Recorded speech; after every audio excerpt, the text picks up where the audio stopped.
Good morning, everyone. It's really a pleasure to be here to not only discuss a critical issue, but it's nice to be out with people and to be back in a more normal situation to see folks. I was saying earlier that I've found myself in the last 2 weeks saying to people, gee, I haven't seen you in, and then I stopped myself and realized I haven't seen anybody in a while, so it's nice to see folks in person. But let me, before, I know we're going to ask everyone to say a few words, but I do want to acknowledge my partners who are here with us today, starting with Roosevelt Marius, who's the Dean of the Rochester Educational Opportunity Center, REOC, and a great friend.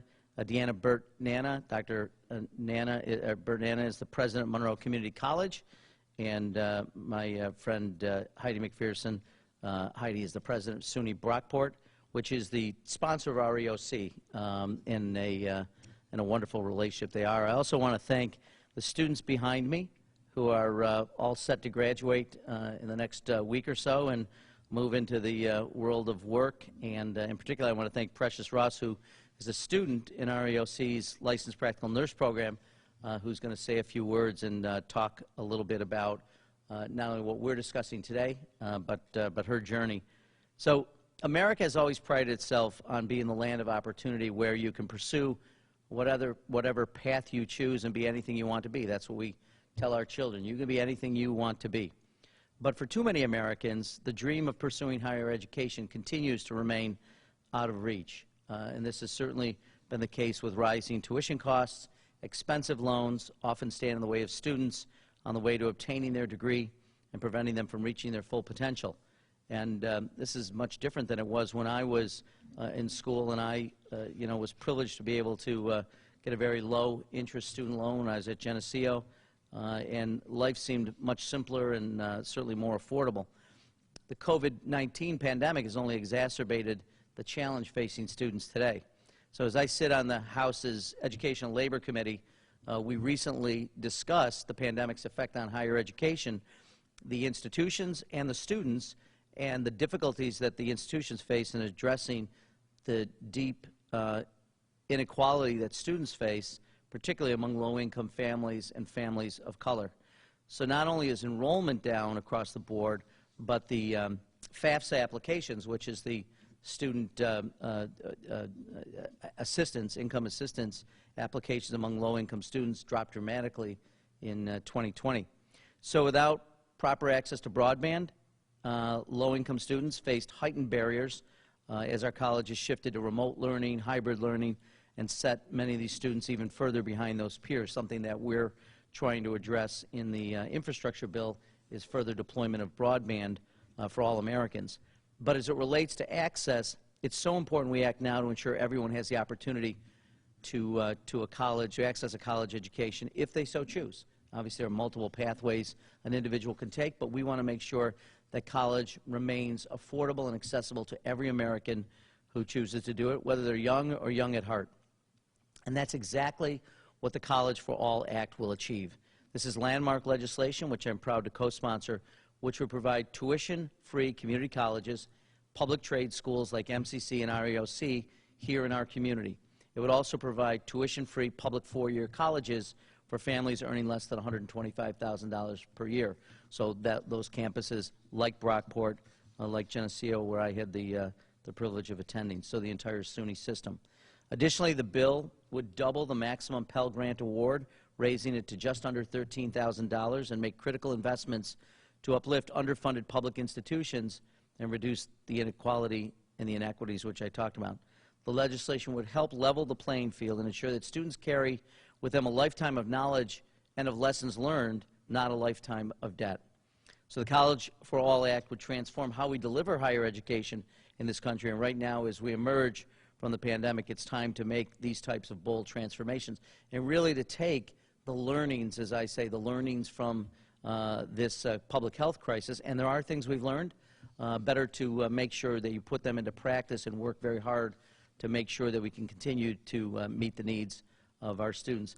I was proud when I was in the state legislature and I served as the Assembly Majority Leader. We passed something called Excelsior Scholarships, which help thousands of students pursue their degrees. A lot of the legislation we're talking about at the federal level is similar to that work that we did at the state level, but it helps to ensure that should the state legislation no longer be available with that program, we would have it at a federal level, plus the additional benefit of the Pell Grant doubling. So I'm proud to continue to advocate for this issue in Congress, because when we equip Americans with education, we're providing them with the tools and resources they need to achieve the economic stability. And we're also directly investing in the future success of our nation, because providing Americans with stable, good-paying jobs is key to our economic future. I often say that no point in human history has knowledge that you have and what you know more closely correlated to how you're going to do economically and how well you're going to do in carrying out your responsibilities as a citizen in this country. So I continue to be proud to co-sponsor this important legislation and work with my partners here, and I do want to give them an opportunity. We're advocating. We want to get this passed in the House. We want to get passed in the United States Senate. We want to send it on to the President's desk for his signature. So with that, let me first introduce, to say a few words, a longtime friend and leader of this community, Roosevelt Marius. He's the Dean of our EOC here, and we've had the privilege to work together, and I know that he cares very, very deeply about this issue. So without further ado, Roosevelt.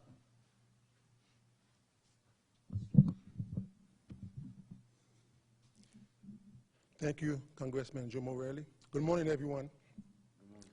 Again, my name is Roosevelt Marius, and I'm the Dean, Executive Director of the Rochester Educational Opportunity Center, known as our EOC. Our EOC has been providing tuition-free academic and workforce development training for the underrepresented population for over 50 years. Our EOC is sponsored by SUNY Brockport. Our mission is to give students the opportunity to gain skills and training needed to continue to college or obtain a career. Many of our students who want to go to college actually do not, because they don't want to graduate with school loan debt. This is why I am excited about the College for All Act, because it creates a clear and debt-free pathway for our students who want to transition from our EOC to a community college or public four-year college or university. This act will help countless people who might not otherwise have access to college. In a few minutes, you will hear from Precious Ross, one of our many students who have been impacted by student loans. I wanted to thank Congressman Joe Morelle for his commitment and advocacy to make college affordable for all. This act will ensure that not only individuals, but entire families and communities to be transformed. I am glad that Dr. McPherson and Dr. Bert Anna are here today to support the College for All Act, because many of our students make the transition from our EOC to MCC, and then from MCC to SUNY Brockport. Again, thank you, Congressman Joe Morelle, for sponsoring the College for All Act. We really appreciate it. Thank you. Roosevelt's not only someone who's fiercely dedicated to his mission, but he's also one of the sharpest dressers around, so I continue to marvel at that. But let me now introduce President Deanna Burton-Anna, who's the new president of MCC. I keep saying new, only because, you know, this, again, we don't get to see each other in person as much. That's changing, but we've had the opportunity to meet on Zoom, and we're so delighted that she's joined our community and that she's here. She brings energy and a true dedication and commitment to her work. And my family has benefited. My wife, Mary Beth, went to school at MCC, got her associate's degree before getting her baccalaureate and master's, and my son Nicholas also got his degree before he went on to SUNY Albany. So MCC is, you know, to thousands and thousands of people in this community. It's also one of the finest community colleges in the country. So well, without further ado, the president of Monroe Community College, President Burton-Anna.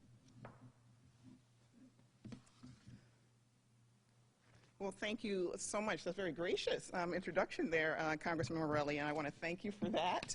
And I also want to thank you for fiercely and boldly defending our country and our communities' college education pathways, and to reaching out in your efforts to co-sponsor such a bold and forward-thinking legislation that will make college a reality for thousands more of our deserving students and families. So thank you very much.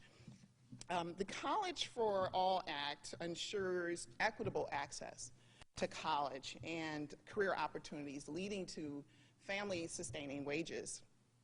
It would remove barriers for facing a lot of our student body, and that would prevent some of them from otherwise being able to persist and achieve their educational goals. Many of our students have been devastatingly impacted by the pandemic, and this would allow them to career both academic and career aspirations. It would offer low and middle income residents a real opportunity to start and complete their college studies with zero debt at MCC. And it would ensure that job seekers and underemployed workers and career changers, that they have the advantage of short-term fast-track programs. Students would have a real shot at starting their career in a growing field that pays families supporting wages. Doubling the Max Pell Grant Award from $6,500 to nearly $13,000 could be the deciding factor for many of people that are deciding to make a decision about enrolling in college this fall. So College for All also means that it's never too late for anyone to achieve a dream of an education in America. I also want to emphasize that now more than ever, our missions matter in community colleges across this nation.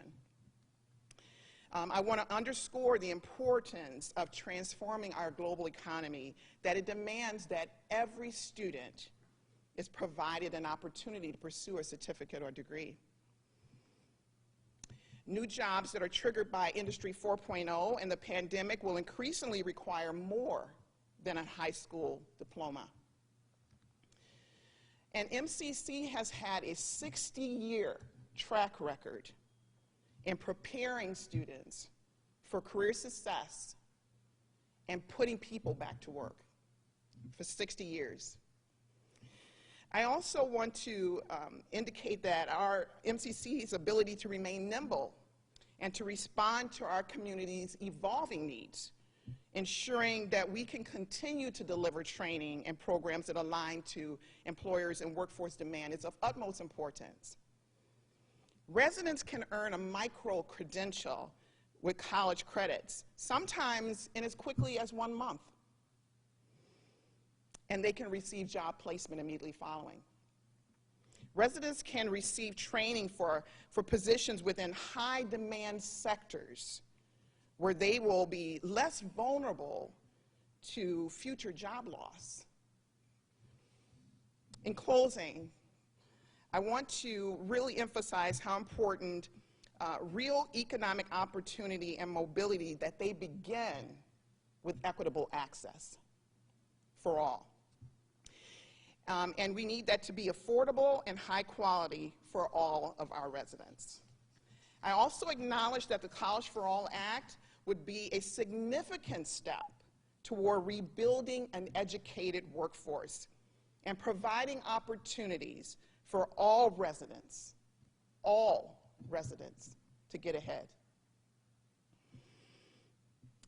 Our colleges are eager to open doors to life-changing opportunities and to help students realize their full potential and inspire the way forward.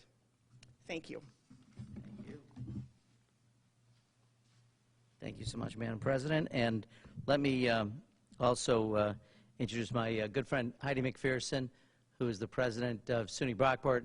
You know, we all, think about how institutions affected our family. I have nephews at SUNY Brockport, but my wife, Mary Beth, got her master's degree in English as a teacher at Brockport. And Heidi is simply one of the finest presidents in the entire SUNY system, and we're incredibly proud of the work that she does. And the great thing about this is it shows sort of the diversity, too, of the public education system in higher ed, REOC, community college, four-year colleges, and, of course, we have the four large university centers as well. So we have diversity of the type of college you can go to, the kind of experience you can have educationally.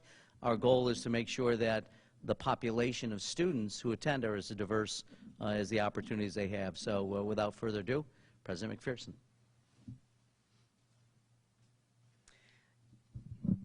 Good morning. I want to thank Congressman Morelle for asking me to speak today. It is so important for SUNY that we have access to excellence throughout our EOCs, to our community colleges, to our comprehensive colleges and beyond. Here in Rochester, we work together in partnership to ensure that students have the opportunity to be successful at whatever point they come into this program. And we are so excited by the opportunities to think about ways in which we can break down barriers for students. At SUNY Brockport, over 40% of our students are Pell eligible. These are students who will benefit tremendously from the opportunity to have more eligibility and more funding through the Pell grants. Every year, unfortunately, students step away from their studies because of financial hardship, because they find they can't keep up with what they need to do, because they have to work too hard in order to ensure that they can continue with their studies. Our fear when students walk away is that they walk away for good, and they don't have the opportunity to be successful. They end up with the debt, but not the completion. Allowing students to have the opportunity to come into their studies and to have more opportunities for grants, as well as the opportunity to do the work that they need to do debt-free, will help all students become economically able to contribute back to our state and our country going forward. So we are very excited that Congressman Morelle is such a partner with us in all of the educational pursuits that we have. Thank you. Thank you. So and thank you, Madam President, for your words and for your leadership. And, you know, we can all work on public policy. We're doing what we can to further the interest of students. But I think perhaps the most important person to hear from is are our students. And so Precious Ross, who's an LPN student at REOC, she's here with her classmates, and she's offered to say a few words about her journey. And again, I want to congratulate all of them, because within about a week or so, graduation, and then it's off to try out your skills and the things you've learned out in the world of work. So without further ado, Precious Ross. Thank you, Congressman. Good morning. My name is Precious Ross, and I am a current licensed practical nursing student at the Rochester EOC. I will be completing my program requirements in just 1 week. Woo! Along with my co-students. This is not my first program that I have completed at the REOC. Several years ago, I completed the Certified Nursing Assistance Program. I had worked with my grandma in her nursing home when I was younger, and caring for the patients was something that I knew I wanted to do with the goal of someday continuing on in nursing. As a single mother of 6 children, my children came first, and working to support them was my priority. It definitely isn't easy. I wanted to start the LPM program a few years back, but family tragedy had me and my family packed up and ready to move out of state. Because of the pandemic, we had to pause on the move. Everything happens for a reason, because during that pause, I was contacted by our EOC to see if I still wanted to be in the LPN program, and it was my chance, and I took it. I will be graduating with no debt for my nursing career. However, I still have student loan debt for a career that I am not able to utilize. Having the ability to possibly continue on for my registered nurse degree without stress of loans or debt is amazing. Knowing that my children can go to college without debt allows so many more possibilities for them. What a great transition and opportunity it is for anyone completing our EOC, and what a wonderful opportunity this is for thousands who never thought they would be able to afford college. I thank Congressman Morelle for knowing how important this is, and for advocating for the ability for so many to attend college and graduate debt-free through the College for All Act. Thank you, sir. Thank you. You know, in closing, I just want to reiterate, the only thing that you ought to be measured by is your abilities and the hard work you put into it. We cannot limit people because of financial circumstances, and every single person who chooses to go to college in America should have the opportunity to do it, and we're going to work very hard to make this a reality. So with that, if there are any questions, I'm happy to entertain them.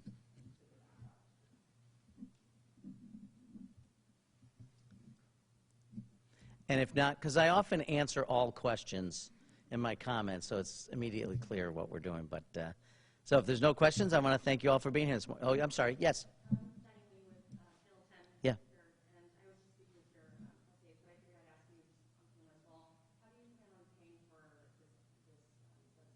So this is paid for by making certain that the wealthiest Americans contribute. The President has talked about making sure everybody pays their fair share. This in particular deals with Wall Street activity. That's how we would fund this legislation. And again, we want to make sure that more people are able to work on Wall Street, on Main Street, and anywhere else they want to work. And the only way to do that is in the modern world is really your chances are greatly enhanced if you get a college degree or you come and get a certificate program. So that's how we finance this. Yeah, it's essentially through activities on Wall Street, so stock transfer taxes. As stock is traded, there would be a very, very small transaction fee that would go into a fund to fund this program. And we can get you more details on it, but that's essentially it. Yep. Terrific. Thanks so much for being here this morning, and thank all of you. Thank you. You're great. Wow. You should take a public speaking, but you don't need one. So have you thought about where you